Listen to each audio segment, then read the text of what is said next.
The scent of lavender always stopped her. Sarah paused her massage of the pregnant woman's swollen belly, closing her eyes for a moment, letting the aroma transport her to some undefined place, a memory dancing on the periphery of her consciousness, like smoke. The 40-year-old midwife took a deep breath, pushing away the familiar emptiness that had haunted her for as long as she could remember, and resumed gently massaging the abdomen of the young woman who was about to give birth to her third child. "It's okay, Aishi. Breathe with me," she murmured, her voice carrying the peculiar accent that the residents of Oakhaven had long since ceased to question. 15 years in the small town of Oakhaven had been enough for her to become part of the landscape, like the ancient weathered oaks that dotted the rolling hills surrounding it. But still, something about her remained foreign, a shadow that didn't fully dissipate even under the relentless summer sun. The contraction hit hard, and Aishi squeezed Sarah's hand hard enough to leave marks. The sound that escaped the laboring woman's lips echoed through the stone walls of the small house, mingling with the groans of the wind that swept across the fields outside. Sarah knew this sound well, the primal scream of a life trying to enter the world, carrying with it all the pain and all the hope that human existence could contain. "I see the head," she whispered, positioning her experienced hands. There was something sacred about these moments, something that made her temporarily forget the black hole where her childhood, her adolescence, everything before waking up in that abandoned monastery with a cracked skull and a bruised body, unable to remember even her own name, should have been. The baby was born with a shrill cry that seemed to awaken something deep within Sarah. For a moment, she saw herself holding a child in her arms. Not this baby, but another, smaller, more fragile, with eyes that shone like stars in the dark. The image lasted only a second before dissolving, leaving only a dull ache in her chest and the unsettling certainty that something important was hidden in the depths of her fragmented mind. "It's a boy," she announced, clearing the baby's airways. Before placing him in the exhausted mother's arms, Aishi cried with relief and joy, kissing her son's sweaty forehead while murmuring prayers of gratitude. Sarah silently gathered her instruments, watching the scene with a mixture of genuine happiness and an inexplicable melancholy. 2 hours later, while walking along the quiet streets of Oakhaven towards her small cottage, Sarah was approached by Emily, a young tour guide who had grown up in the town before leaving to study in Charleston. Emily held a cell phone in her hands, her face tense in a way that immediately put Sarah on alert. "Sarah," said the young woman, using a respectful term to address the older woman, "I need to show you something. It's about you." Sarah's heart stopped for a moment. For all those years, she had built a carefully controlled life, avoiding anything that might awaken the memories that remained buried. The nuns from the old monastery had warned her about the dangers of forcing remembrance. The doctors who examined her after she was found said that her brain had created a protective barrier and that breaking it abruptly could be devastating. "What kind of thing?" she asked, her voice rougher than she intended. Emily hesitated, then held the phone between them. On the screen, a photo taken by a Brazilian tourist showed a panoramic view of the town. But it wasn't the landscape that had caught her attention.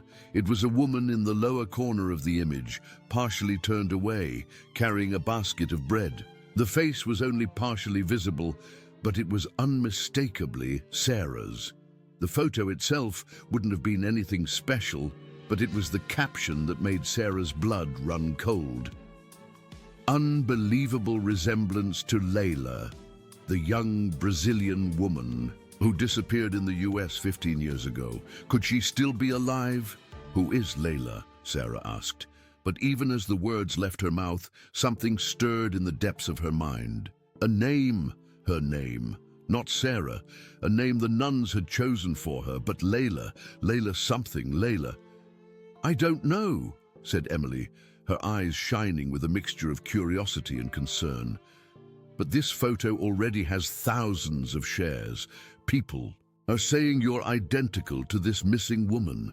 Sarah, are you sure you don't remember anything about your life before you arrived here?" The question echoed in Sarah's mind as she walked home, her shaky legs betraying the calm she tried to project. She had answered Emily with her standard story: accident, memory loss, the nuns who took her in.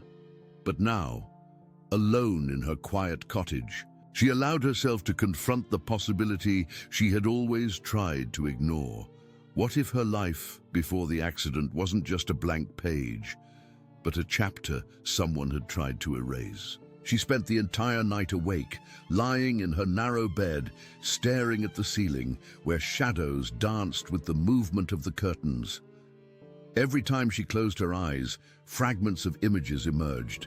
A male voice calling Layla affectionately, the smell of Brazilian coffee, the feeling of sand between her toes. But when she tried to focus on these memories, they slipped away like water through her fingers. The next morning, Emily appeared again at her door, this time accompanied by a man Sarah didn't recognize immediately. He was tall, with graying hair and eyes that carried the weight of years of suffering. When he saw her, he stopped abruptly, as if he'd been punched in the stomach. "Oh my God," she murmured in Portuguese, a language Sarah somehow understood perfectly, though she wasn't sure when or where she'd learned it. "Layla, my daughter." The world crumbled. The word daughter hit Sarah like a lightning bolt, triggering an avalanche of sensations that left her dizzy. Suddenly, she was smelling lavender again, but now she could associate it with something concrete: pillows, clean sheets, a house that smelled of safety and love. The man's voice echoed in her mind, younger, calling her to dinner, helping her with her homework, reading Brazilian poetry aloud on stormy nights. "Daddy?" The word slipped out before she could stop it, laden with an emotion she didn't know existed within her. Augusto collapsed. He simply collapsed there on the doorstep, his legs giving way under the weight of 15 years of hope and despair. Emily rushed to help him, but Sarah, Layla, remained paralyzed, watching the man who had traveled continents to find her, feeling as if she were watching the scene from outside her own body. "I knew," he whispered, tears streaming freely down his aged face. "I always knew you were alive. Everyone told me to give up, but I couldn't. I couldn't accept that you had simply vanished."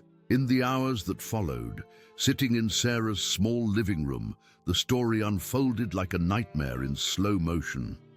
Augusto recounted Emir, the trip to the US, the years of fruitless searching.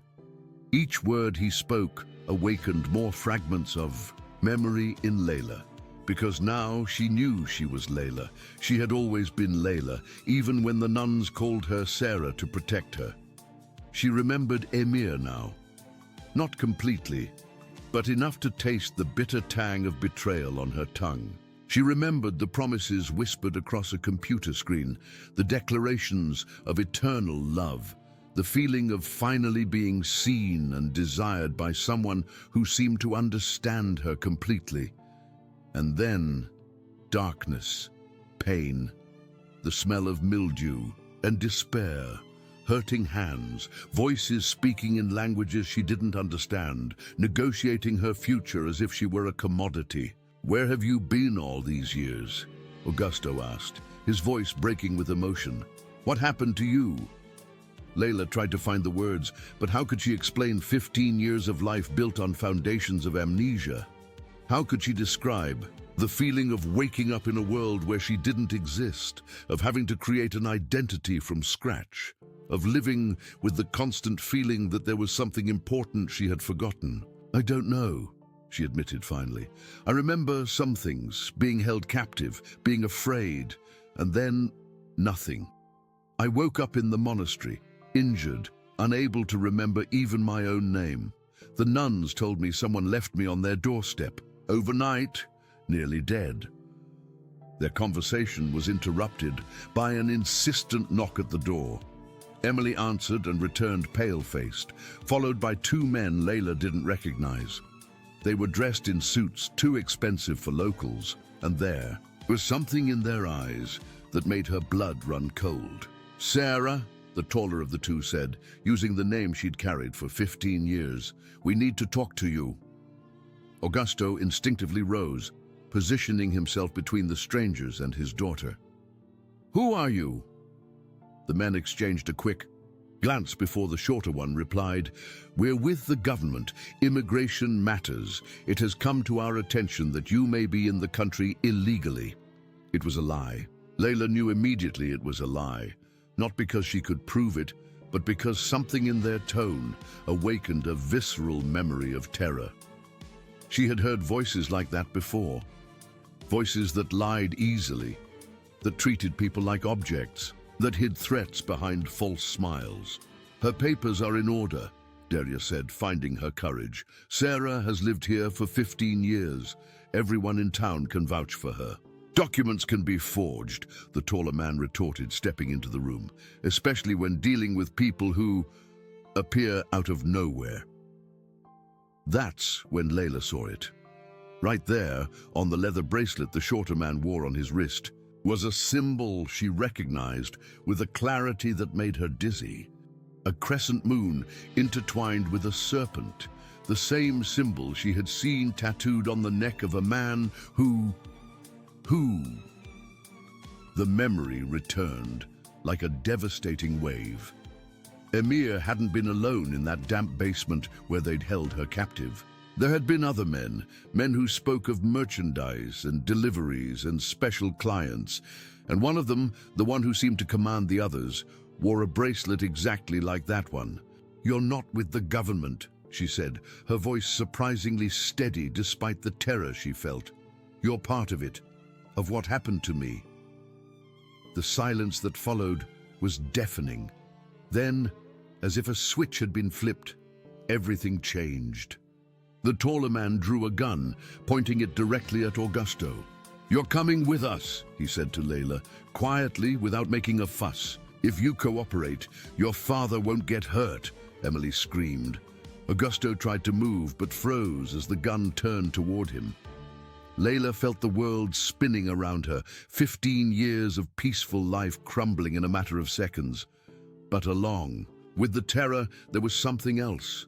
A deep primal rage she didn't know she possessed. "Why now?" she asked, taking a cautious step forward. "Why after all this time?" "Because you were dead," the shorter man replied with a cruel smile. "Officially dead. It was safe for us. But now you're alive again, and that's problematic. There are people who paid a lot of money for your permanent silence." The truth hit her like a ton of bricks. She hadn't been saved by chance. Someone had tried to kill her, leaving her to die at the monastery's doorstep, believing she wouldn't survive. But she had survived, and with amnesia, she'd become a silent witness, the perfect victim who couldn't testify against her tormentors. "Emir," she murmured. "Where is Emir?" "Closer than you think," the tall man said, gesturing with his gun for her to move toward the door. "He's eager to see you again. There are some unfinished matters between you two." Layla looked at Augusto, seeing in his face all the love and despair 15 years of separation had wrought. She couldn't let him get hurt because of her, not after everything he'd gone through to find her. "Okay," she said, raising her hands. "I'll go with you, but first, let me say goodbye to my father." The tall man hesitated, then nodded curtly. Layla approached Augusto, embracing him tightly, whispering in Portuguese in his ear, "The monastery. Search the abandoned monastery in the mountains behind the village. There are underground passages. If I don't come back in 3 days..." "Enough," the man interrupted, pulling her by the arm. "Let's go." As they dragged her away, Layla saw Emily comforting Augusto, who had collapsed again. The last thing she heard was him shouting her name, not Sarah, but Layla. as he had done in his dreams for all those years without knowing why. The car waiting for her was the same type of vehicle with tinted windows she'd begun to remember from her nightmares. As they drove away from Oakhaven, the familiar landscape giving way to increasingly deserted roads, Layla forced her mind to work. The memories were returning in increasingly larger fragments, and with them, crucial details about the operation that had captured her so many years ago. She remembered other women now, Brazilians, Colombians, Filipinas, all lured in by charming men promising love and a new life. She remembered whispered conversations about routes, about buyers, about final destinations that made her fellow captives tremble with fear. And she remembered something else, a laptop, hidden somewhere in the complex where they had been held, containing lists of names, dates, amounts. Enough evidence to bring down the whole operation. The car stopped in front of an abandoned building on the outskirts of a city she didn't recognize. It was the kind of place that existed on the fringes of American cities. Unfinished structures left over from an economic downturn, concrete skeletons that became havens for activities that preferred to remain in the shadows. When they shoved her inside, Layla almost threw up. The smell was exactly the same as in her memories: mildew, urine, despair. But now she wasn't the naive 24-year-old who had been easily deceived. She was a 39-year-old woman who had spent 15 years helping other vulnerable women who had learned to read danger signs, who had developed survival instincts she didn't even know she possessed. Emir was waiting in what had once been the building's lobby. He had aged, his hair now completely gray, but his eyes were the same, cold, calculating, devoid of any genuine humanity. When he saw her, he smiled, and Layla felt the same instinctive unease she had ignored so many years ago. "My dear Layla," he said in English, his voice carrying the same seductive tone he had used to lure her in. "You can't imagine how hard it was to believe you were dead, especially after all the work we had to discipline you." "Work," she repeated, surprised by the firmness of her own voice. "Is that what you call rape and torture?" His smile vanished. "You were always very dramatic. That's what made you special, you know. The clients liked your resistance. You were a lot of work, unlike the others who simply accepted their fate." Layla forced herself to stand, even as the memories threatened to bring her down.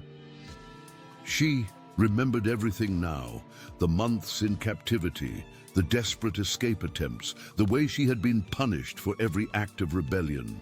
She remembered the night she had finally managed to steal a knife from the kitchen and attacked one of the guards, injuring him severely before being beaten almost to death.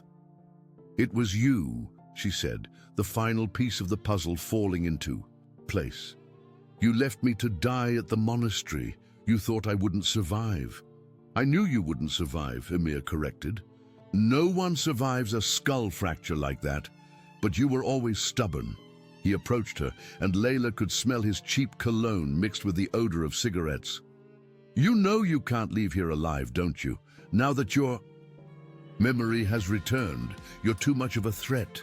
"I know," she replied, "but I also know other things. I know about the laptop. I know where you hid the evidence." It was Emir's turn to look surprised. "What laptop?"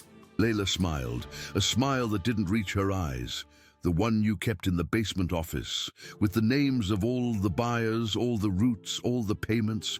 Do you think I spent months in that basement without paying attention to anything?" Emir's expression changed, and Layla knew she had hit the mark. During her months in captivity, she had developed a meticulous observation system, memorizing every detail that could be useful for an eventual escape or to testify against them. The laptop was real, and apparently still a source of concern for them. "Where is it?" he asked, his voice tight. "Buried," she lied smoothly, "in a place only I know. And if I don't come back to retrieve it within 72 hours, other people will know where to look." It was a desperate lie, but a necessary one. In truth, she had no idea if the laptop still existed or where it might be. But Emir's reaction confirmed it was something important enough to keep her alive, at least temporarily. "You're lying," he said, but there was uncertainty in his voice. "Want to risk it?" Layla retorted. "How many operations do you still have running?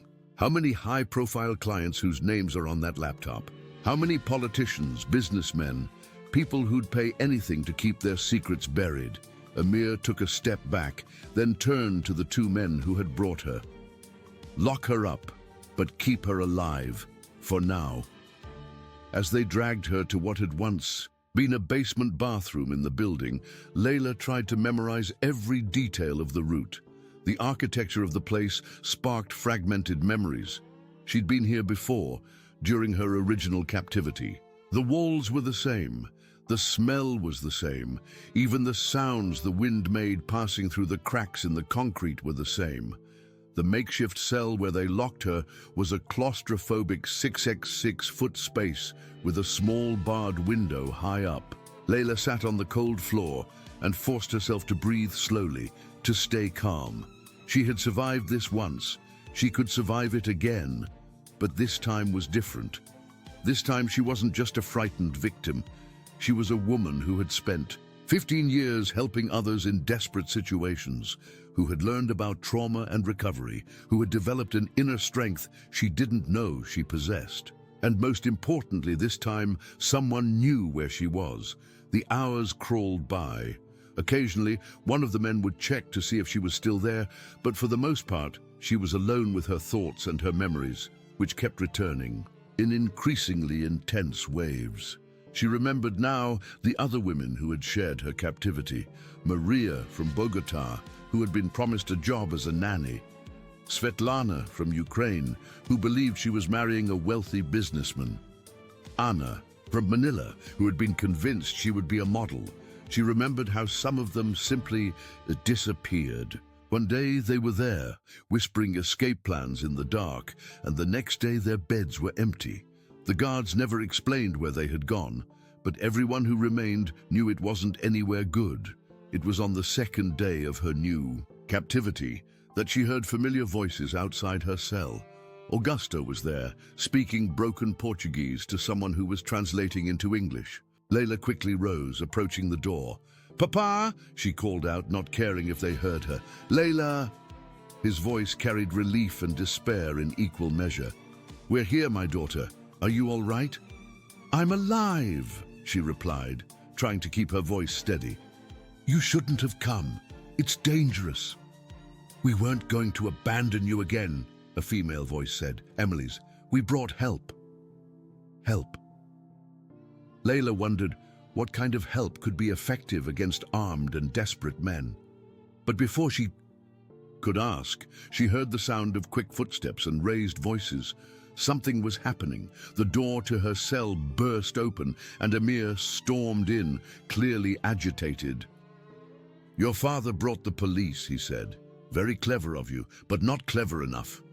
He grabbed her by the wrist, dragging her out of the cell and down the building's corridors. Layla could hear voices outside, not just Augusto and Emily, but others. Police, perhaps, or maybe just villagers who had come to help. It didn't matter who they were. What mattered was that they had found the place. "You're going to be my insurance," Emir said, pushing her in front of him toward what had been the main lobby. "If they try to come in, I kill you in front of them." "And then what?" Layla asked. "You think you can get away with this? Even if you kill me, they know who you are now. They know what you did." "I have contacts," he replied, but there was desperation in his voice. "People who owe me favors. I can disappear again." They reached the main lobby, where the other two men were positioned at the windows, watching outside. Layla could see, through the gaps in the concrete, that there were at least 6 or 7 people outside, including Augusto and Emily. There were also 2 police cars and something that looked like a van from some kind of special unit. "Let her go," Augusto yelled from outside. "She didn't do anything. She knows too much." Emir replied, pressing something cold and metallic against Layla's neck. A knife. And now you know too much. That's when Layla noticed something Emir had missed in his desperation. One of the men at the window had stepped away from his post, and she could see through the opening that he was signaling to someone outside. Signals that seemed coordinated, as if he was communicating with the police. Force instead of defending against them. Betrayal within betrayal. One of Emir's men was working with the police, probably for a long time. That's what had allowed them to find the location so quickly, to know exactly where she was being held. Emir, she said quietly, look at your man at the window. He followed her gaze and saw the same thing she had seen. For a moment, his attention was divided, and the knife moved slightly away from her neck. It was all Layla needed. 15 years of helping women in domestic violence situations had taught her a few things about self-defense. She spun quickly, using her elbow to strike Emir's solar plexus, and when he doubled over in pain, she grabbed his knife-holding hand, twisting his wrist until he released it. The chaos that followed lasted only seconds, but to Layla it felt like an eternity. The man in the window turned and shot the second man before he could react.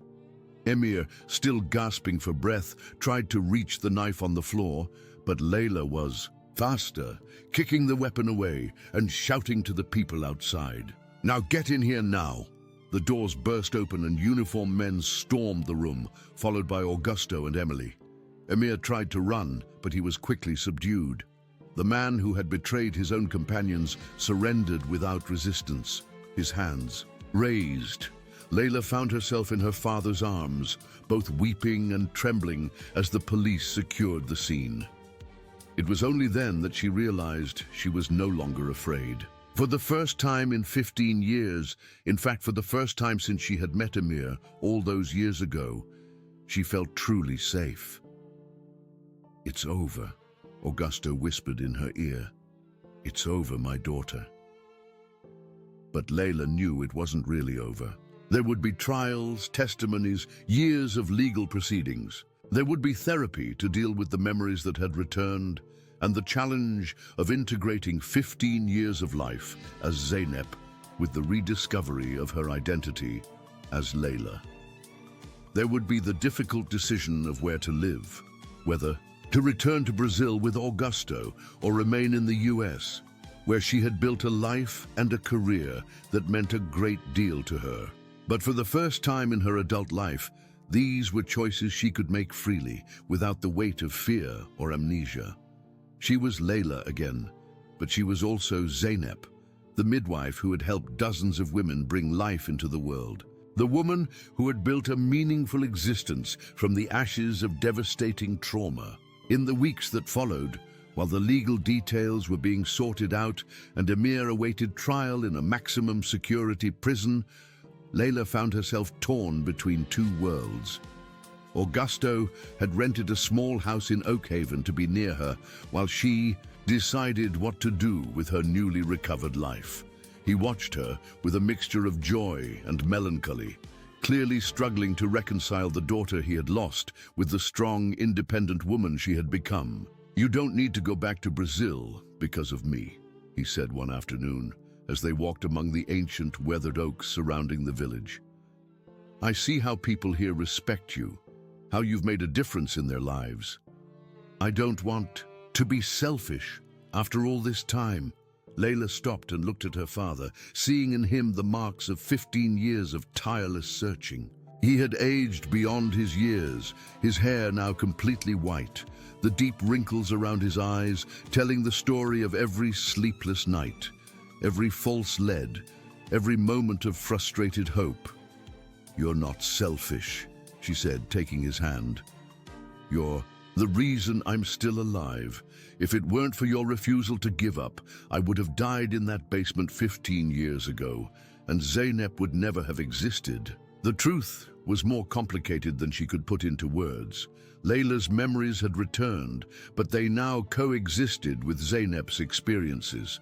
She hadn't simply returned to who she was before, she had become something new, a fusion of two identities that had been forged by extraordinary circumstances. During the investigations that followed, it was discovered that Emir's operation was far larger than she had imagined. The notebook she had mentioned as a bluff actually existed and was hidden in a warehouse on the outskirts of Charleston. When it was recovered, it revealed a trafficking ring that extended throughout Europe and the Middle East, involving hundreds of women and dozens of powerful men. The undercover agent who had helped in her rescue turned out to be Mehmet Özkan, a detective with the Charleston Police Department who had spent 3 years infiltrating the organization after his own sister had disappeared under similar circumstances. He was the one who had ensured that the viral photo reached Augusto, carefully orchestrating the events that led to Layla's rescue and the dismantling of the network. "Your sister?" Layla asked when they met in court during one of the preliminary hearings. Mehmet nodded, his dark eyes filled with a familiar sorrow. "We never found her, but saving you, it gave me a peace I didn't know was possible. Maybe she's somewhere, living a different life, like you lived. Maybe not, but at least one family was reunited." The hearings revealed horrific details about the operation. Layla had to testify several times, reliving memories she would have preferred to keep buried. But each time she spoke, she knew she was giving voice not only to her own experience, but to the dozens of other women who hadn't had her luck, who hadn't survived, or who were still missing somewhere in the world. Emir was sentenced to life, imprisonment along with 12 other members of his organization. But Layla knew there were other organizations, other men like him, other women being tricked at that very moment by promises of love and a better life. It was this awareness that finally helped her make her decision about the future. "I'm going back to Brazil," she told Augusto one October evening as they watched the sunset from the terrace of the house where he was staying. "But not forever. I want to divide my time between the two countries." Augusto smiled. The first genuine smile she had seen on his face since they had been reunited. "What do you have in mind?" "A foundation," she replied. "Something to help women in situations like mine. Prevention, education, support for survivors. There's a lot of work to do, both here and in Brazil." The idea had gradually taken shape during the weeks of recovery and giving testimony. Layla realized that her unique experience, as a victim, as a survivor with amnesia, and as a professional who had worked with vulnerable women, gave her a perspective that few others possessed. She could speak to both young women at risk and desperate families searching for missing loved ones. The Layla Serra Foundation, Augusto mused. Both names, both lives. "Exactly," she agreed. "Because I've discovered I can't simply erase 15 years of experience. Sarah is part of who I am now, as much as Layla." On the day they left the US for the first time in 15 years, Layla paid a final visit to the monastery where she had been found. The nuns who still lived there greeted her with tears of joy, recounting details about her first months of recovery that she couldn't remember. "You talked in your sleep," said Sister Fatma, an elderly woman who had cared for her during the most critical weeks. Words in Portuguese, but also in Turkish. It was as if two different people lived inside you. "Maybe they did," Layla replied, hugging the nun who had saved her life, "and maybe they still do." The flight to São Paulo was emotional. Augusto held her hand during takeoff, both silently weeping as they watched the American landscape disappear beneath the clouds. But these weren't tears of sadness. They were tears of closure, of a chapter finally concluded and another about to begin. In Brazil, Layla faced the challenge of rediscovering a country that had changed dramatically during the 15 years of her absence. The house where she had grown up remained almost exactly as she remembered it, a sanctuary maintained by Augusto throughout the years of hope. Her room still had the same poetry books on the shelf, the same family photos on the wall, the same lavender-scented pillow. But she was no longer the 24-year-old who had left that room. Sleeping there those first few nights was unsettling, like trying to wear clothes that no longer fit. She had grown, changed, become someone that space could no longer contain. It was Augusto who suggested she redecorate the room, blending elements of her life in Brazil with objects she had brought from Turkey. Gradually, the space transformed into something new, neither entirely Brazilian nor entirely Turkish, but a fusion of the two cultures that were now part of her identity. The Leila Serra Foundation was officially established 6 months after her return to Brazil. With the help of lawyers specializing in human rights and psychologists specializing in trauma, Leila created an organization that offered both prevention and support. They developed educational programs for young women on the warning signs of dangerous online relationships, created a support network for families of missing persons, and established partnerships with similar organizations in the US and other countries. The work was challenging and often painful. Leila regularly met with women who had gone through experiences similar to hers, and each story stirred echoes of her own traumatic memories. But there were also moments of triumph. Women rebuilding their lives, families reuniting after years of separation, young people learning to protect themselves from online predators. A year after her return to Brazil, Leila received an unexpected call from Emily. The young Turkish woman had become a women's rights advocate in her own country and was calling with news of a surprising development in the case. "They found another woman," Emily said, her voice thick with emotion. "A Brazilian woman named Marina, missing for 8 years. She was living in a remote community in the countryside, amnesiac, exactly like you." Leila's heart stopped. "Is she okay? Physically, yes, but emotionally, it's complicated. She's built a life there, has children. The situation is similar to yours, but more complex." Leila knew immediately that she had to help. 2 weeks later, she was back in the US, working with Marina and her family to navigate the complexities of a recovered identity. The experience confirmed her conviction that she had chosen the right path with her life. It was during this trip that she reunited with Mehmet, the detective who had orchestrated her rescue. They met at a cafe in New York City, and Leila was surprised to discover that he had left the police force to work for an international organization combating human trafficking. "Your case changed everything for me," he said, stirring sugar into his tea. "I realized it wasn't enough just to arrest the criminals. We need to do more for prevention, for supporting the victims." They talked for hours about their respective organizations, discovering that there were many opportunities for collaboration. When Leila finally got up to leave, Mehmet held her hand for a moment.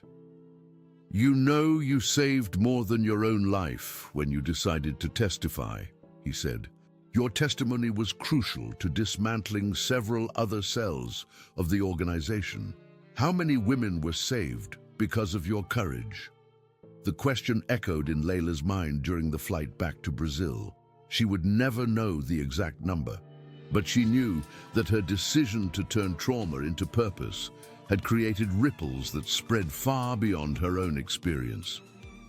Back in São Paulo, she found Augusto at the airport, as always. At 67, he had found a new energy working as a volunteer at the foundation, using his decades of experience in searching for missing persons to help other families. The dynamic between them had settled into something new, no longer just father and daughter, but partners in the mission of creating some meaning from the pain they had shared. "How was it?" he asked, as they drove along the familiar streets of São Paulo. "It's difficult," Leila admitted, "but necessary. Marina will be okay, I think. It'll take time, but she has a strong family, and now she has the tools to cope with the memories when they fully return. And you, how are you handling all of this?" It was a question Augusto asked regularly, his paternal concern never fully satisfied despite all the signs that she was thriving. Layla considered her answer carefully. "I'm fine," she finally said. "Better than fine, actually. I think I've found my purpose." That night, alone in her room, which now reflected her dual identity, Layla opened a notebook she had kept since returning to Brazil. In it, she wrote letters to the women she would never meet, those who hadn't survived, those who were still missing, those who might be living borrowed lives somewhere in the world, unaware of who they truly were. "Dear unknown woman," she wrote on the last blank page, "if you're reading this someday, know that you are not alone. Know that it's possible to rebuild a life even when everything seems lost. Know that your story matters, even if you can't remember all the details. And know that there are people fighting for you, even when you don't know they exist." She closed the notebook and looked out the window at the city lights stretching to the horizon. Somewhere out there, there were other women like her. Women who had been deceived, hurt, who had lost their identities, but who could, with luck and support, find a way to build something new and meaningful from the ashes of their trauma. Layla Zeynep, because she had decided to keep both names, honoring both who she had been and who she had become, knew her work was just beginning. But for the first time since she could remember, she wasn't afraid of the future. She had looked into the darkest parts of her experience and had found light. She had transformed victimization into power, trauma into purpose, despair into hope. And if she could do it, maybe other women could too. Outside, the city breathed with the rhythm of millions of lives being lived, each carrying its own stories, of loss and discovery, of endings and beginnings. Layla prepared for sleep, knowing that tomorrow would bring new challenges, new opportunities to make a difference, new chances to transform pain into something that could serve the world. And for the first time in her life, she was eager to see what tomorrow would bring.